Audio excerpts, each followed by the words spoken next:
Waiting till people join. We still have 8.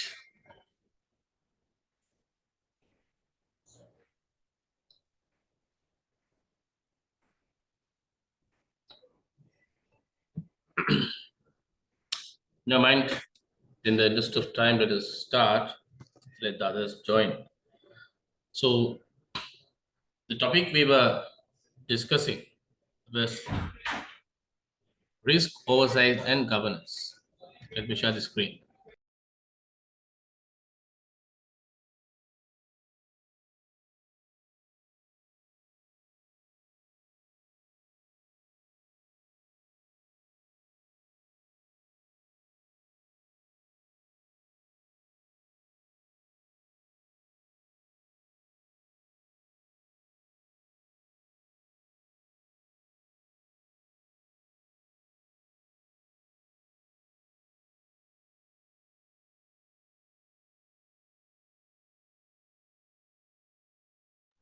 Right.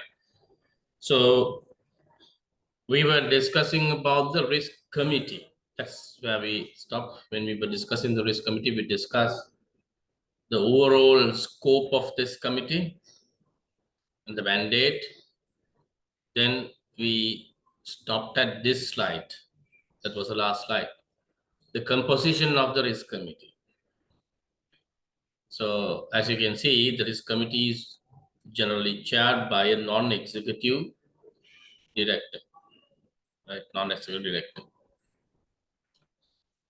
Then you have the CRO, CFO, CIO. Here, CIO means Chief Investment Officer. Then sometimes if you're a group of companies, the parent company representative will also join. And you can invite other non-executive directors, depending on the requirement. Now, the committee is not restricted to these people. So when you define the charter or the TOR, you can identify other people whoever has a profile and need to be invited, can be invited. Right. Now, from the risk committee, the main person from the management reported to the risk committee is the ZRO. So therefore, the risk committee delegates the authority to the CRO. So the board delegates the authority to the risk committee. The risk committee delegates the authority to ZRO, subject to a given limit. Right. So the authority will be given to make decisions on behalf of the risk committee. As a representative of the risk committee, the CRO may take decisions. And taking the limit allocated to the CRO can then decide the risk limits to the business functions. And when the business functions exceed those limits, the excess can also be approved by the CRO based on the need.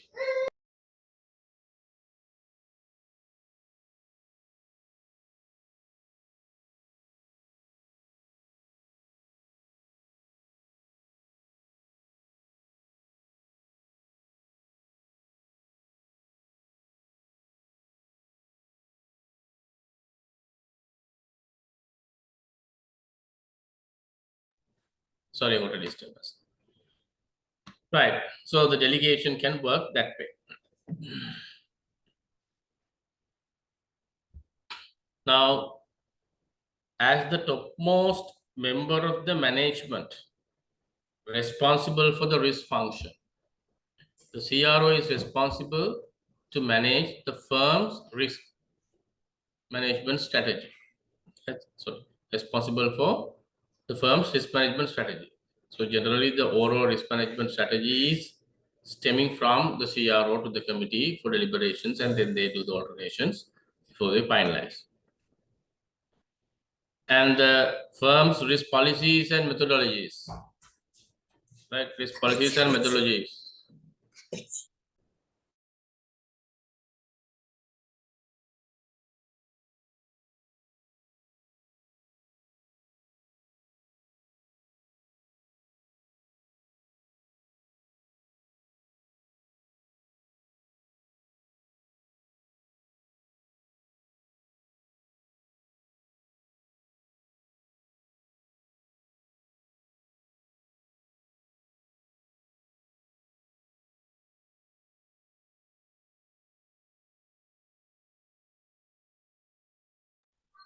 Right, sorry. Right, risk policies and methodologies. That is coming from the CRO. Because as I told you, CRO is the highest level of management position in charge of the risk function, ensuring that the firm's infrastructure can support its risk management objectives. Now, in this case, when you say ensure, when you have the responsibility to ensure that the firm has necessary capabilities in running the show, the CRO can demand even additional support or outside support. Sometimes some organizations, when they feel that their internal staff or the resources are not adequate to handle the responsibility, they can bring in external parties or experts even to support the service. Because at the end of the day, it's the responsibility of the CRO to make sure that the administrative function is readily available. Right. The three lines of defense, we discussed it earlier as well. Right. Three lines of defense, we discussed it earlier as well.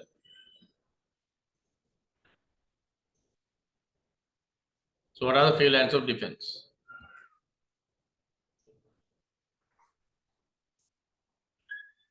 Now, why we need the three lines? It's a kind of a process. You start from one step and then move gradually to the next levels. Right. To ensure that the risks are understood and managed.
Sorry, there was a connection issue. I was got disconnected. Right.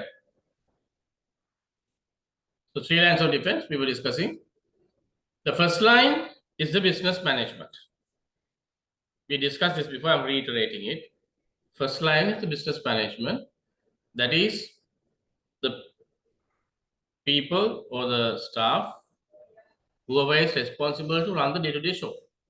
So the idea here is that while you're running your day-to-day show, your routine activities, there is an inbuilt responsibility upon the managers, whoever is managing the day-to-day operations, to manage risk.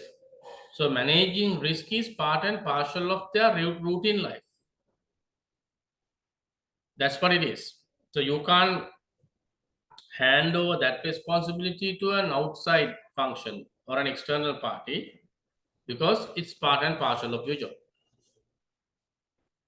That is the first level. So when they are supposed to manage the risk on a routine basis, and they'll take care of it.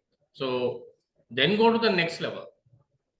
Next level is the independent risk management, right? Without vested interest, independently managing risk. That is where the risk department and compliance comes in. So they have a role to look at the risk at a different level than the operational management. So they have to work together with the business functions to manage risk, and their role involves more than the management. Their role is to provide their expert knowledge to the business functions, provide guidance, facilitation, and also monitoring. Right? Those are the areas that they support in the risk management function from an independent point of view. So they being the experts need to help the rest of the management to do that while they have their own role as well. And this is where you sometimes, most of the organizations have it. You have some subdivisions as well, right? Within the risk department, you can have operational risk management team separately. You can have credit risk management team separately.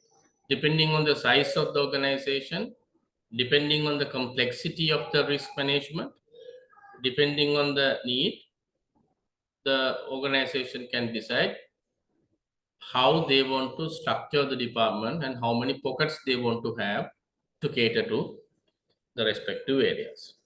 So this is where you get the second line of defense. Then we have the third line of defense. If the first two lines fail, you get caught at the third line. Right? Third line is the audit function. Now, audit function does not get involved in day-to-day risk management or monitoring the risk management function on a routine basis, because their job is not to get involved in the routine work. They will test the effectiveness of implementation.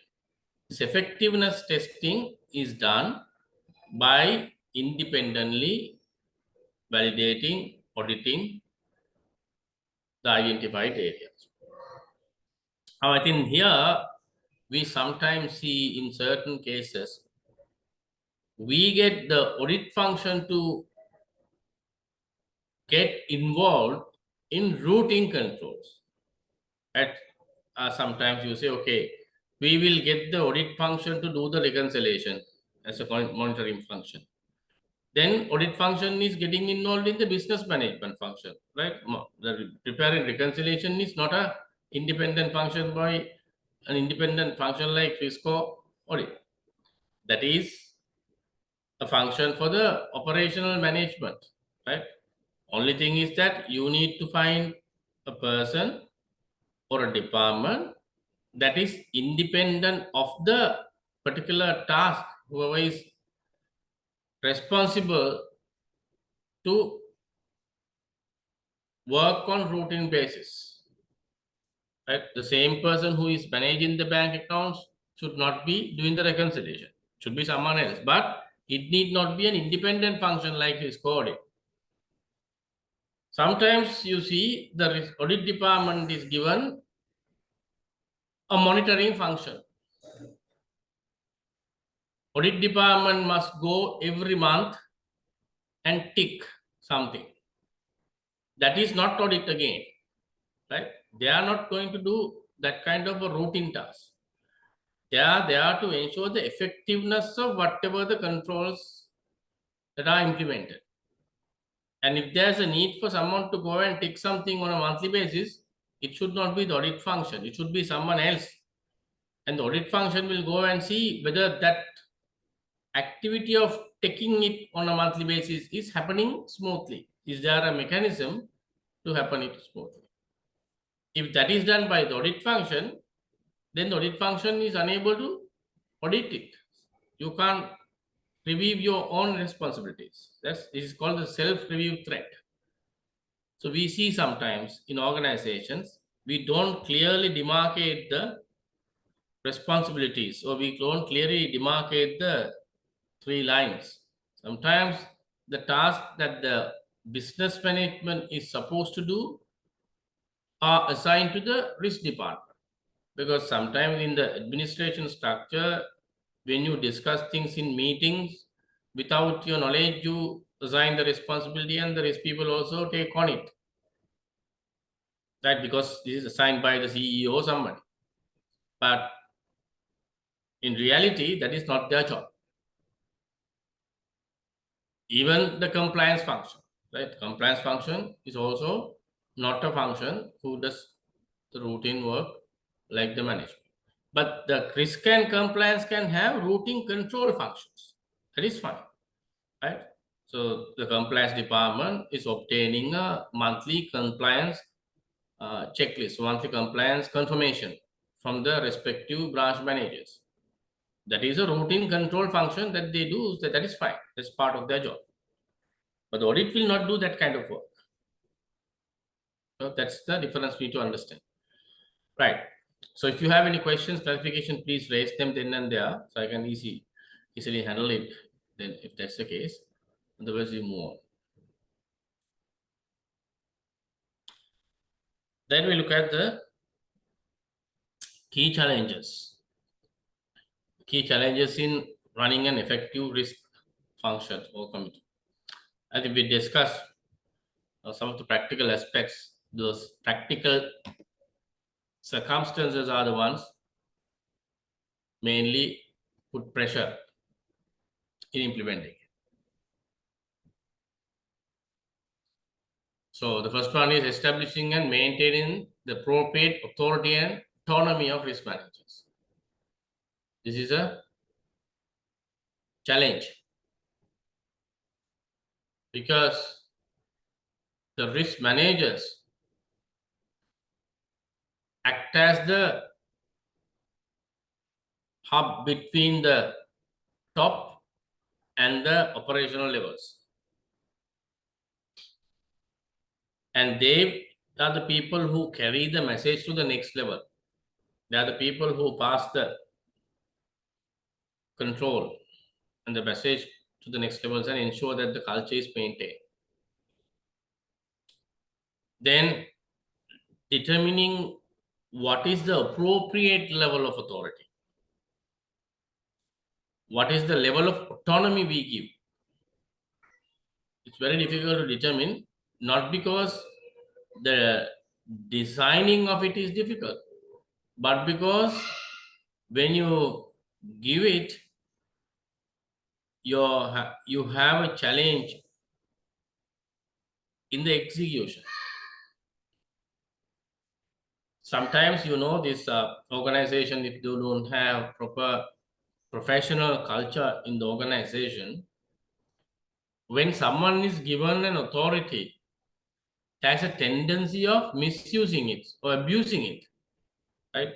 So they tend to overuse, or they tend to use it as a weapon than a tool to, pressurize others, right?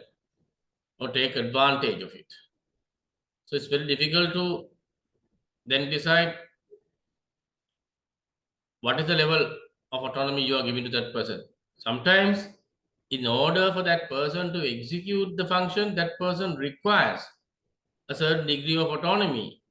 But on the other side, because the culture is not set at that level, there's a possibility that the person will abuse it when you give it to the level that the person deserves it. So how you balance it, right? And also the hierarchy in organizations, depending on different levels you have, those levels are not very standard, right? So different organizations have different hierarchy. Sometimes you can say executive assistant manager, manager, AGM, DGM, whatever the levels you have, right? Sometimes an assistant manager grade of a particular bank might be very powerful and competent than a AGM level of another bank. So that is possible because I have seen that, right? When you talk to some of those officers, we can see for certain banks, the assistant manager level, the manager level people are very smart and very strong, very competent, and they can handle a good portfolio. They can handle risk better. Right? They know what it is. They have the capability. But in certain other banks, you can't even trust an AGM level to handle that level of a risk or that level of a responsibility. Therefore, it's a challenge. It's a challenge to figure that out. So whoever is designing the task need to feel comfortable and confident in doing that. Next level, keeping a clear segregation of duties between the risk-taking staff and risk managers. That again is a challenge because the way we run the banks, right? Because when you take risk-taking staff, those are the people who engage. Let's say you go to the treasury function, right? They are the guys who make investment decisions. They invest. So when they invest, they take the risk, right? And then you need an independent function, independent party, whoever is not involved in that activity, to manage it or to scrutinize that. But the way you have structured the organization, the way you have defined the JD of individuals, sometimes these roles might clash. Right? Sometimes, let's say, if you have your subordinates, system manager, executive level people involved in the execution function, they take investment decisions, they go and do those deals, right? And then there is a manager above them who will not directly get involved in it, but the manager will do the risk management part at that level.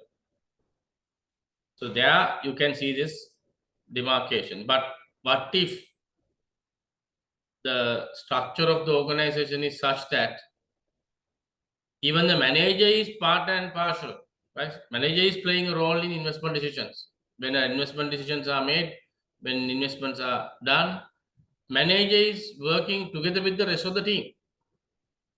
So then in that case, the manager is also in the risk-taking team. Then you administratively assign the role of a risk manager to the manager. Okay, you as the manager need to manage the risk. So you have the responsibility of that.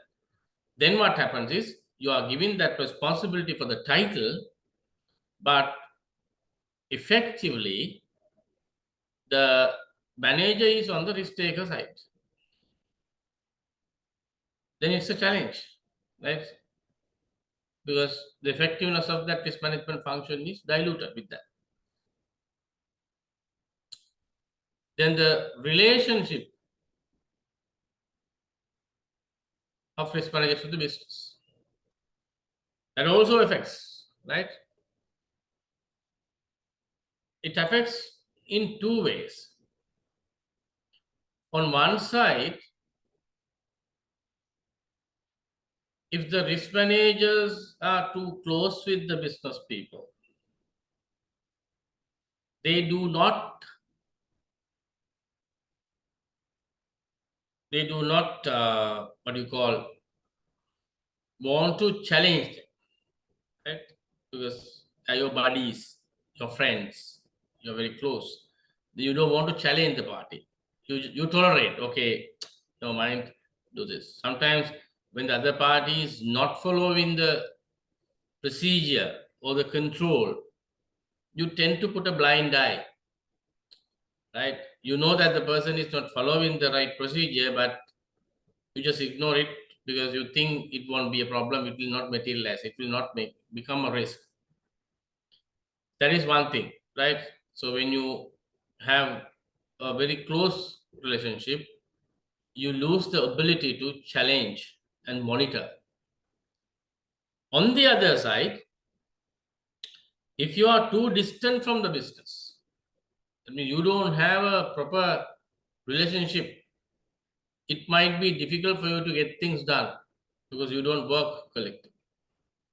So you need to maintain an appropriate level of relationship, professional relationship, which will allow you to have a cordial relationship or should be able to work together in harmony. At the same time, you should have the space to challenge and monitor. But in reality, that is difficult, challenging. Either you'll fall into one side, yeah, you become too friendly and then you tend to tolerate the issues, or you go to the other end and you unnecessarily challenge or pressurize. That can happen.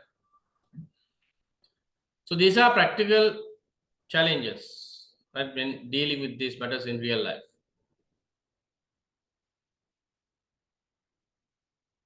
Risk governance implementation. How you prepare? So setting up a risk governance structure is not a one-off exercise, obviously. Because when you say a risk governance structure, it's not just setting a department or assigning certain tasks to individuals or identifying individuals.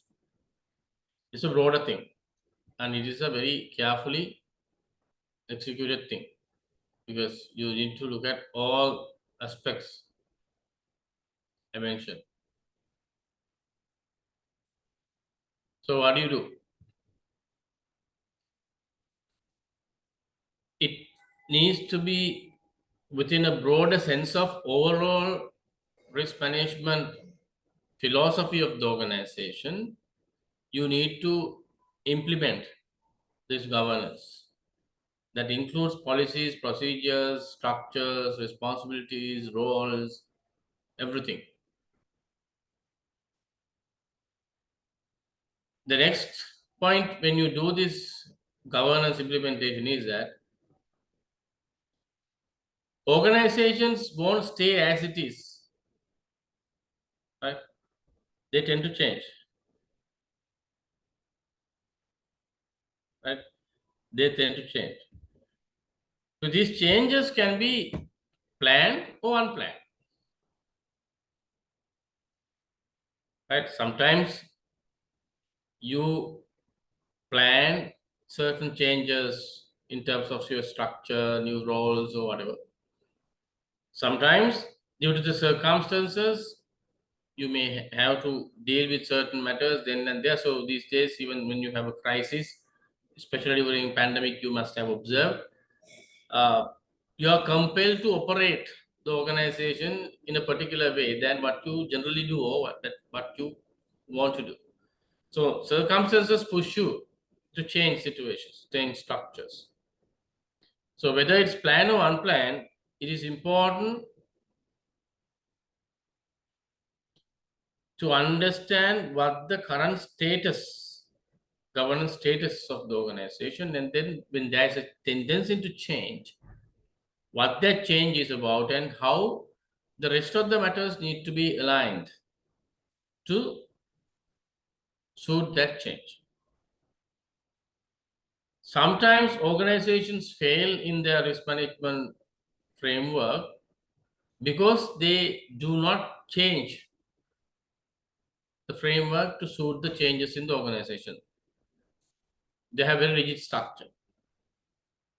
So that has to be addressed. That's what it says. Because when the organizations change, however strong your risk management function is, if it doesn't change, if it doesn't adapt, then it becomes a misfit. That's where the problem is, right? Sometimes the organization might think we have a very strong team, we have a very strong procedure. So it has been evolved over the last several years. Now it is almost at a perfect level. So this is done. Now let us cater to the business requirements through this structure.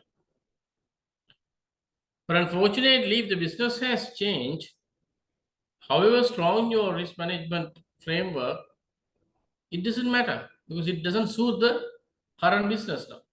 So therefore, you have to have that flexibility within this framework to be able to alter or adjust based on the demand, right? So that needs to be supported. Sometimes this might be supported through technology, because when things change, you may not be able to support that change purely by the existing structure or the manual structure you have, right? When there are certain developments, sometimes the business might become complex. Sometimes you may see a rapid growth in the organization's operation. As a result, you have a high volume of transactions to be handled now, which is not possible through manual mechanisms. You need to go for automated solutions, technology.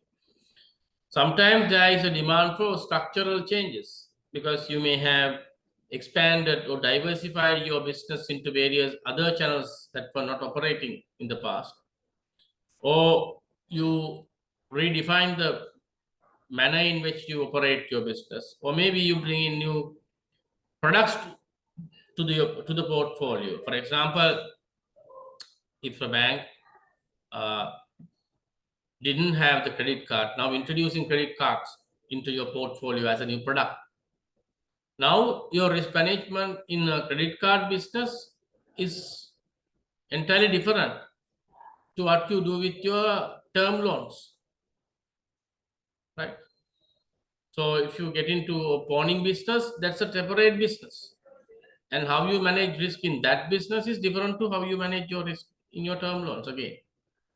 So likewise, there could be changes, and there has to be that adjustment in your risk governance framework to support that change. That's the idea.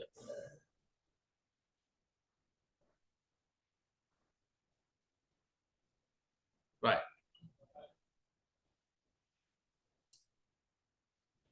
Culture and leadership. When you say culture, it's a risk culture.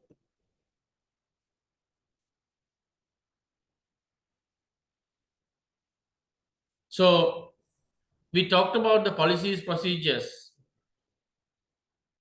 and the department, risk department, and the respective other categories. Right. Now,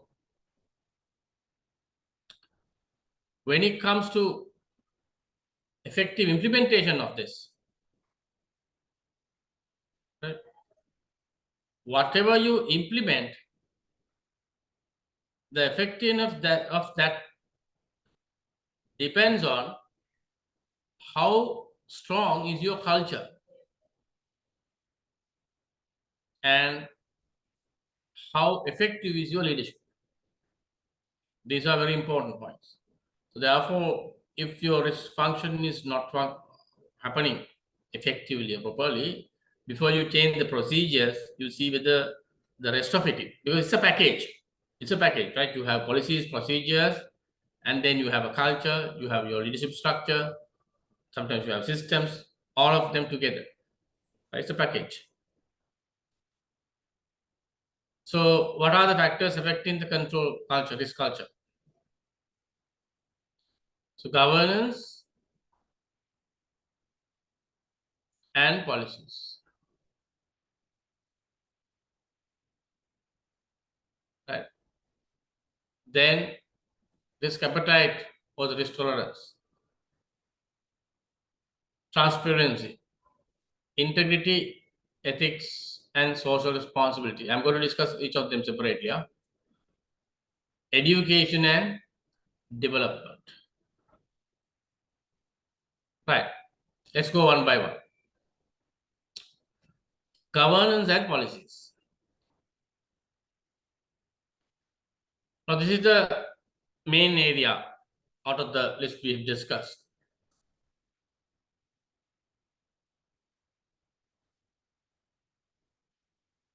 When you set up your governance structure of an organization, that is a reflection of how you take risk, how you deal with risk. What is the level of risk that you are going to deal?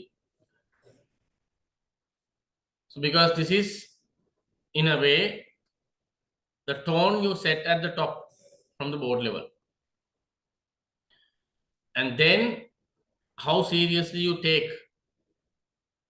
the risk management. So that is passed down to the next levels. Now, when it comes to this, the key policies and approaches that support this culture, ownership and management involvement. And this is not just a structure. You can have a structure.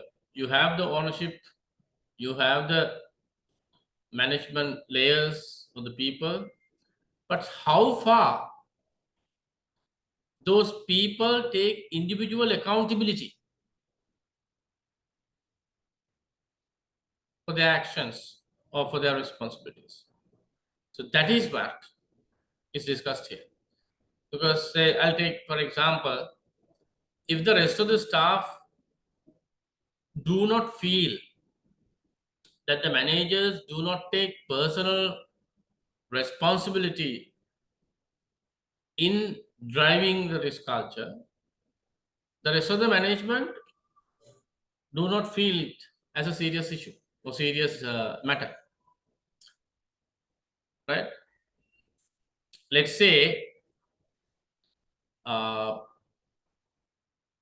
you practice a dual key control for your safe, right? Let's say a branch, dual key. Why we have a dual key for the safe? Because there has to be segregation of duties. And you need to manage the exposure. So that's why we have two keys. Two individuals hold the two keys, and both have to be there when you open the safe. If the manager does not observe whether that control is actually happening, or maybe at least question the people, okay, who holds the key. So, right, sometimes when you say the money is taken from the safe, the manager observes whether two people are going there, right? Or if the manager observes only one person is going to bring the money, right? Whether the manager questions, so how come you took money by yourself when there's dual key? Then other person might say, no, I took both keys. Right? That happens. That practically happens. But to what extent the manager involves in driving this? If the manager doesn't involve, then the others don't take it serious because they take it for granted. So it's okay. So that is one. Then the remuneration policy. Remuneration policy. That is, when you get the people to manage risk,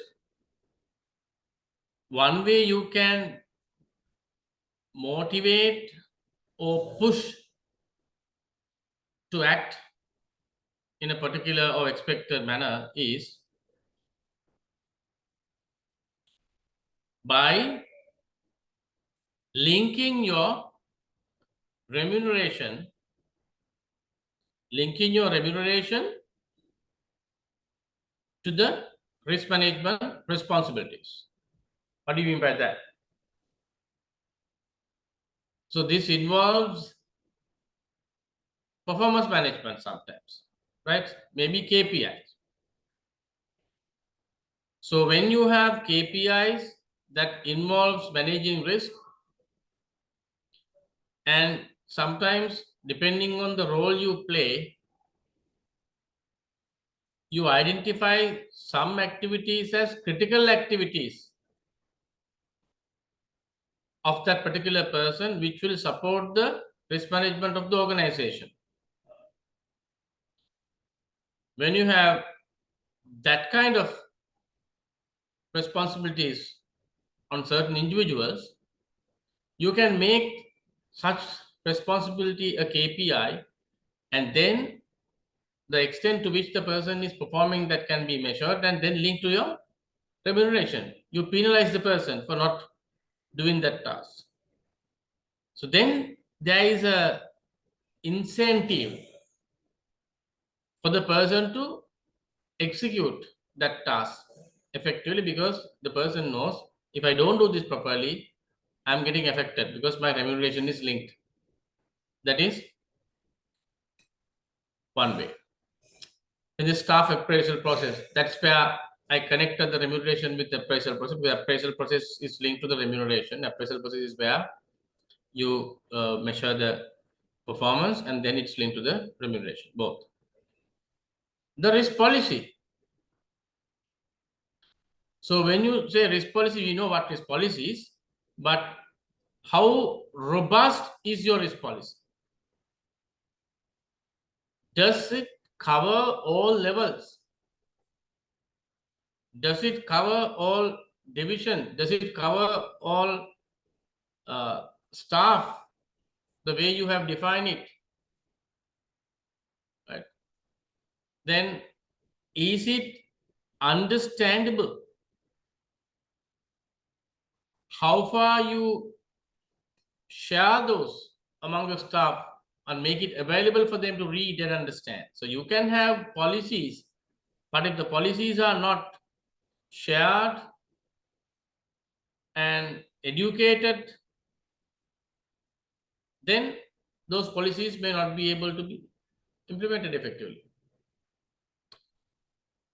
Then we have the risk function independence. Right? Risk function independence. Again, I told you earlier, the risk function should not get involved in the routine work or managerial work or operational work. So if you are part and partial of operational work, you cannot challenge, you cannot monitor. Therefore, it is important to see how far the risk function is kept independent.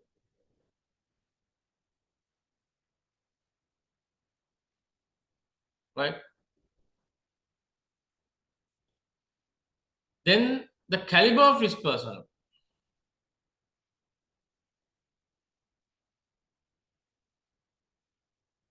This is a challenge even in the current context in most of the banks and organizations, because whether we have the right caliber, whether we have the talent that is necessary to run the show, that is also an equation of the organization's willingness to pay for the right talent.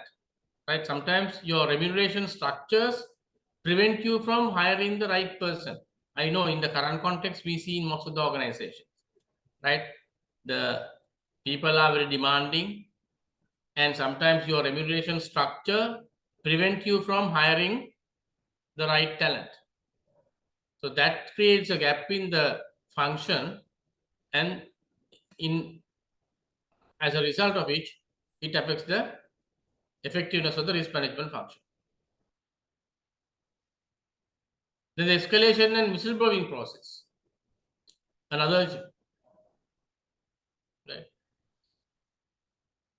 So what's the role of escalation and whistleblowing process? Because escalation is when things go wrong, when you exceed the set limits, there is a communication mechanism where you inform the next level or whatever the defined level about the incident or the matter, so that there is a communication taking place, there is an alert, and then thereafter there's follow-up and intervention of the next level to sort out the matter, or rectification process take place after that.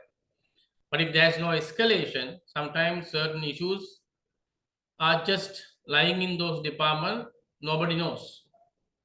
So there's no escalation mechanism. And the whistleblowing is important, but in the Sri Lankan context and all, we are very good at petitions, right, and all. So the whistleblowing is used sometimes as a tool to attack other people. So because of that reason, sometimes the effectiveness of this process is also not there.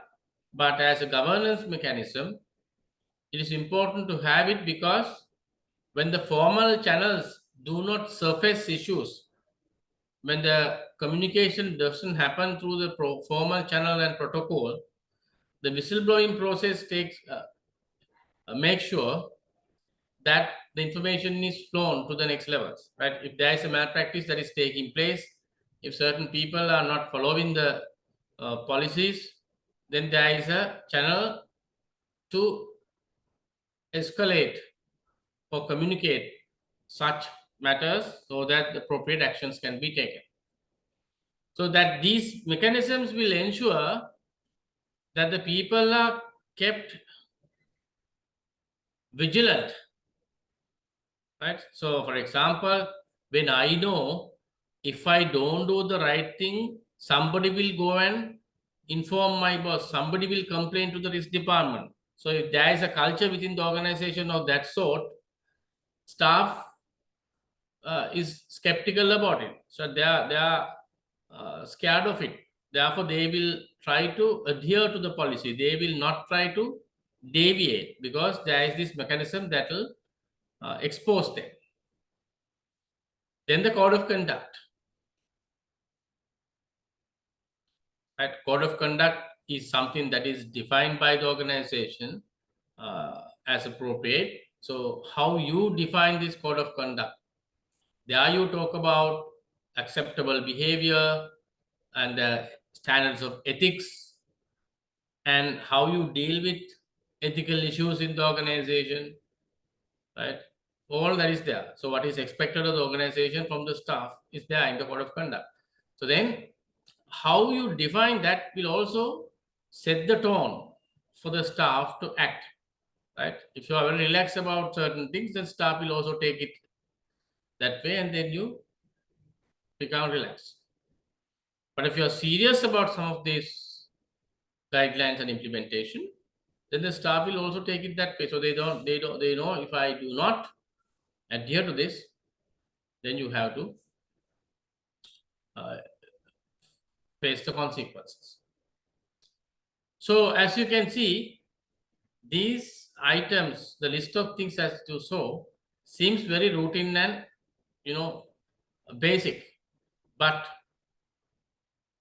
as you must have understood, if these things are not in the right shape, that will affect your overall effectiveness of risk management. Therefore, it is not only a game or a task for the risk department or a few individuals, it is a task for the entire organization. Your culture itself is a risk management mechanism, right? So therefore, we need to pay attention to all these components, and the risk department must look into all this, and the risk committee has the freedom to intervene in all of this. Sometimes one might say, what has risk committee got to do with the dress code of an organization, right? Or code of conduct? That is an HR matter. But as you can see now, the risk committee has a role to play in that because it affects your overall culture, right? When it affects your overall culture, that can effectively affect your risk management framework. Therefore, there is a reason why the risk department may get involved in such things as well. Right. Risk appetite or the risk tolerance. That's the next one. Right. Give me a minute.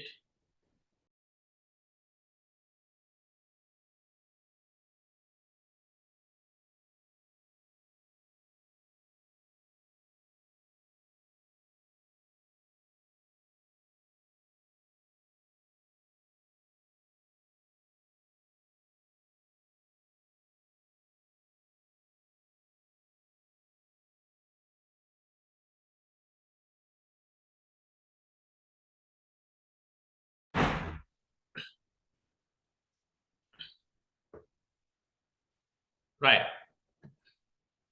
Risk appetite or tolerance. So this tells you how much risk the organization is willing to bite, right? Where you set your tolerance level.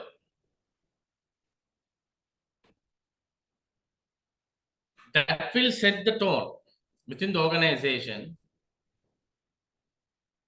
how to deal with risk, right? Say for example, when you set a tone, right, at a level, say, we are risk takers, right? We are risk takers. Our tolerance is at a higher level. And if that cascades down to the rest of the organization, whoever takes decisions, maybe credit decisions, will use that as a yardstick when they take risk. So they say, okay, we are flexible in this. Let's just go and take this risk. It's okay. Okay, then they will not be very vigilant about what they're taking. And adherence to policies and procedures, they will be relaxed. And even following some of the guidelines, KYCs, right? KYC policies, how you scrutinize your customers when you onboard a customer, what level of checks and balances you do. So you relax them because you are a risk taker, because that's a tone set, right?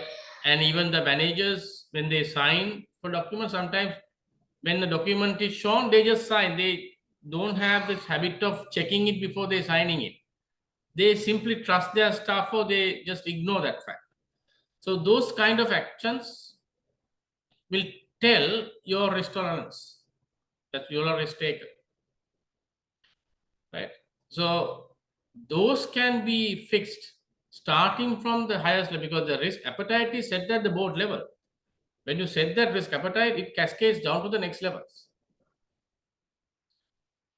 So therefore, it is a responsibility of all the layers in the risk management process, starting from the board of directors, to first decide what would be your risk appetite, what is the level to which you tolerate it, and then how you let the rest of the layers know about it and manage it. They must operate within those tolerance. If you are a risk averse organization, that means you take a little risk, you don't take much risk. You need to make sure that that understanding is there throughout the organization, right? So when you launch a product, you do your homework and cover all your risk aspects before you launch it. And when you grant loans, your scrutiny, your screening process has to be stronger than a high risk taker, right? Even when you get into different product lines, different markets, you decide, do you want to get involved in high risk market segments? Because you are not a high risk taker. So you operate in a safe zone. So all your policies, decisions, strategies will be dependent on that approach. Therefore, this risk appetite is a very important and a broader component in your organization that sets the tone for most of the other things. Right. Next, transparency. Transparency, and this is when we discussed our 29 principles, also we noted this, right? And also there is corporate governance principle, right? So in Sri Lanka we have different codes. For listed companies you have one, and then central bank guidelines have different provisions to touch it. But here they're talking about this corporate governance principles. Principle number 12, disclosure and transparency. Say that the governance of banks should be adequately transparent to shareholders, depositors, other level stakeholders, and market. Right? How you let the other people know your transparency. Right? There are channels. You have your website, you have your annual report, and there are certain platforms you are visible to the public. Right? The others can see you. Then you need to showcase your governance related information so that the rest of the stakeholders know how acceptable is your governance standards. Right?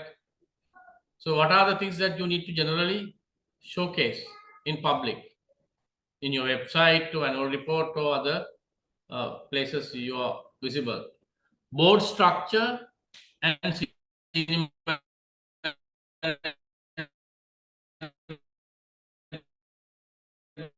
structure. See, right, who are the board members of organization and what is the senior management structure, right? And the reporting lines. And it also shows, right, when you talk about the director, sometimes you go and you can see their qualifications and the profiles are also given. Right? Then the ownership structure, right? Ownership structure.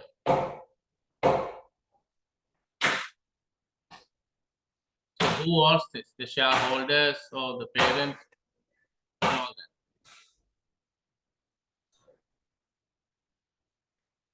Organizational structure. So this is to the extent that you can showcase, right, how the organization structure, the different departments, the rest of the individuals fit in your overall organization. And this can include your management committees, right, different divisions, all of that.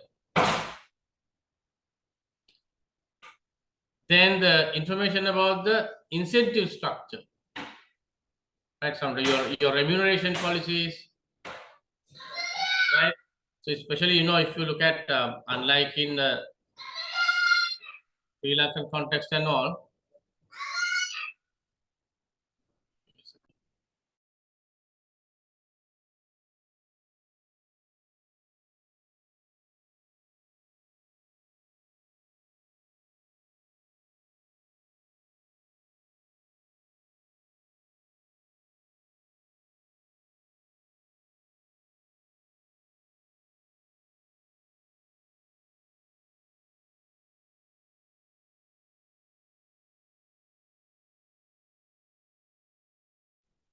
sorry, right?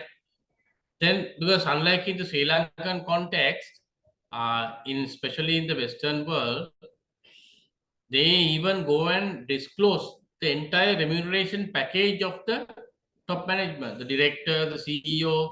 So everyone knows the CEO's salary, the bonus, whatever the perks that the person is getting. It's not a secret. Everyone knows. They publicize.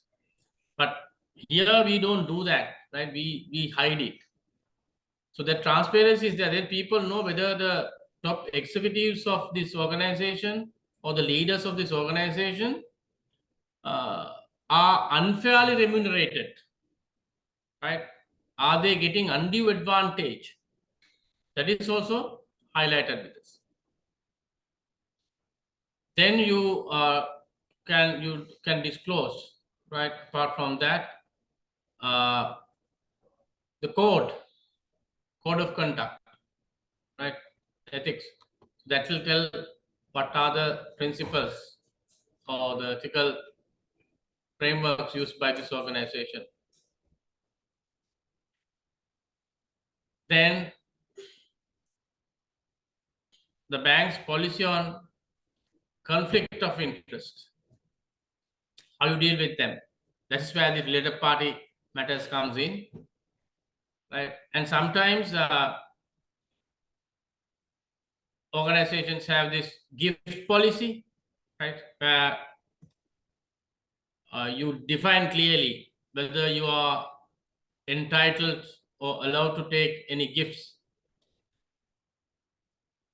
right? Allowed to take any gifts from outsiders, because these gifts can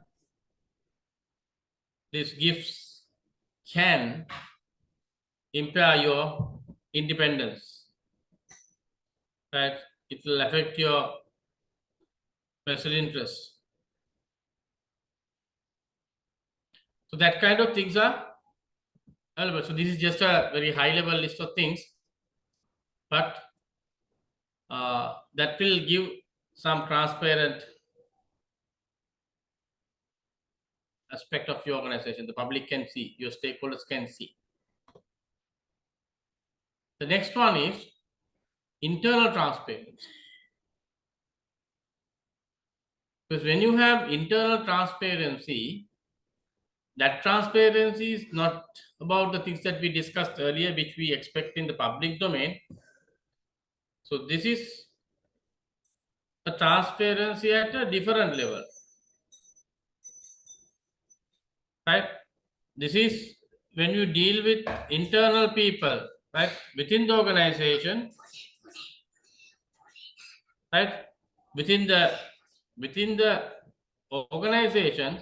So for example, when you take certain decisions, people need to be aware, right, how those decisions are made, how those decisions are made by the organization, and they need to know when the promotions are done in the organization, how these promotions are done, what are the criteria, right? Who got selected, who got through the exam, and then who is getting to the next interview process, right? So whatever you do inside the organization is very transparent. People know what's happening, right? When decisions are made, how those decisions are made. So that will build trust in the system, because there is no inside deals, there are no irregularities, right? There are no partial decisions. That will support a strong culture. Then you have integrity, ethics, and social responsibility, right? So integrity and ethics, these are very important aspects, especially in a financial institution, because there are a lot of sensitive information, a lot of decisions are made on financial matters. People can have vested interest, right? Information can go out. This price sensitive information is there. So how ethically you run the show and how you maintain things like confidentiality, fairness, professionalism. Why? Because how you treat, do you treat your big customers in a particular way and small customers in a different way, right? Do you disclose all your terms? Sometimes, say for example, when you grant a loan, you have the ability to early settle the loan if the customer has some money. But when you early settle, there can be an exit clause. That is, you have to pay a penalty if you settle early. If the customer knows that there is a penalty if you settle early, the customer's decision could be different. But sometimes the customer doesn't know about that clause. The customer gets to know about it when the customer is trying to settle the loan early. Then the bank officer says, look here, there is a provision like this. That is not fair. That is not being ethical, right? If you are ethical, if you are fair, you need to make sure that this customer is signing this loan agreement with full knowledge of what they are signing, right? When they get into a contract, they need to know what their responsibilities are, what are the terms. Sometimes these ordinary people, laymen, they don't know what it is. So if you are fair, it's our duty to make sure that the other party knows exactly what the person is getting into, right? That's being fair, that's being professional. So how far? So there's, I think, even today's context, we talk about certain organizations and banks, right? How they treat people. So I am part of many WhatsApp groups today. So there are a lot of political and other groups. We see some of this information being shared, some incidences of certain banks, how they have treated customers, how they have cheated customers. So likewise, whether the stories are factually true or not, sentiments are going around, so it affects the brands of the organization. So therefore, that is also a risk, because if your reputation is affected, that is a risk, reputation risk, that will eventually affect your financials, right? So therefore, these are all important aspects. Next, education and development. Now, we see sometimes situations where the board members have no idea about their responsibilities, right? What is their responsibility? So therefore, it is important to have those education starting from the board level, not only about risk, about the overall aspects of the organization, and things tend to change over time. Then they need to know how those changes affect the organization, how those changes put pressure on them to execute their duties, right? And at the same time, there has to be proper mechanism within the organizations or banks to allow the board members and the top management to collect knowledge, right? Access knowledge, repositories, some knowledge hubs, some documents, policies, right? Whenever they want, there has to be a mechanism for them to go and access it, right? While there are training programs on and off. So that is very important. It not only at the board level, this education has to cascade down to all levels, but starting from the top governance level, because this is where the decisions are made. This is where the tone is set. This is where the policies are designed. So if they have no idea about those things, chances are that you will get the wrong policies in the place.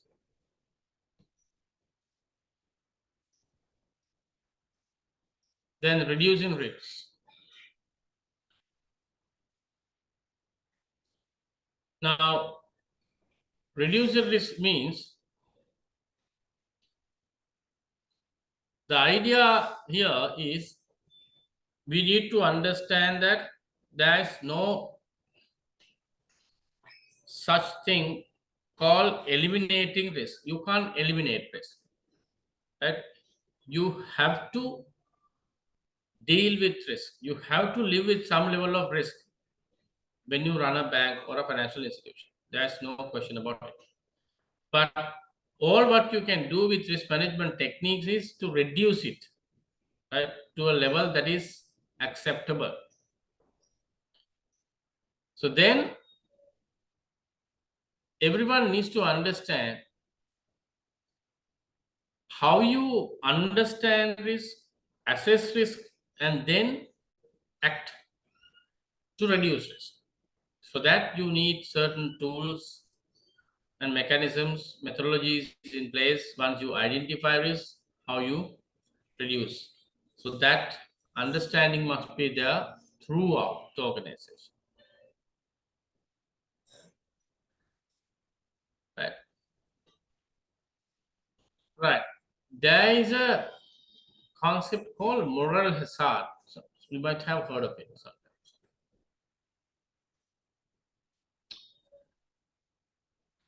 That means the psychology of people, right?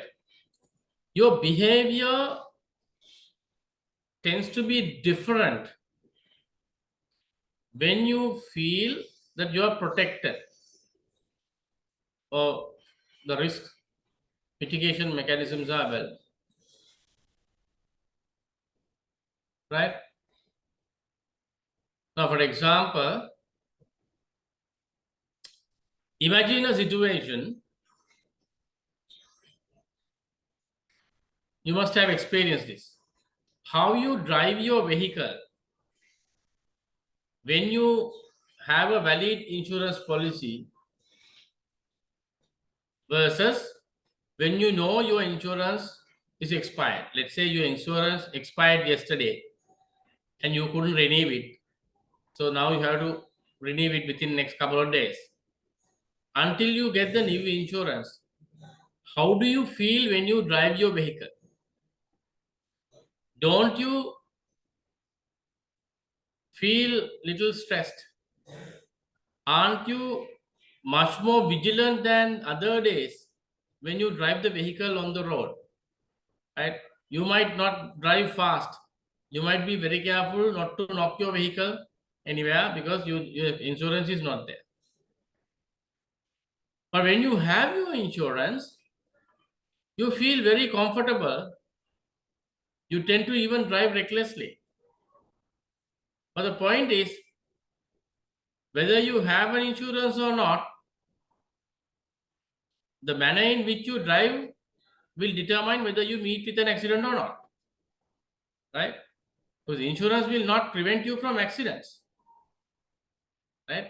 That is, insurance is not a protection to prevent you from accidents. Insurance is there to minimize your loss, financial loss, if you meet with an accident. Right? But you feel safer. So now that is the moral hazard, right? When there is protection, people tend to act differently. Right? So therefore, you need to ensure that the risk management structures are in place, but that should not give them a false assurance. Right? Just because you have an insurance, it is not a license for you to drive recklessly. Right? You have to still be vigilant and careful in your driving. Right? That's what it says. You have to act appropriately. Because this has implications of overall risk management of the organization. Right. So that's the end of risk oversight and governance chapter. Any questions? Any questions or clarifications, or maybe even a practical thing or issue that you want to discuss connected to this topic?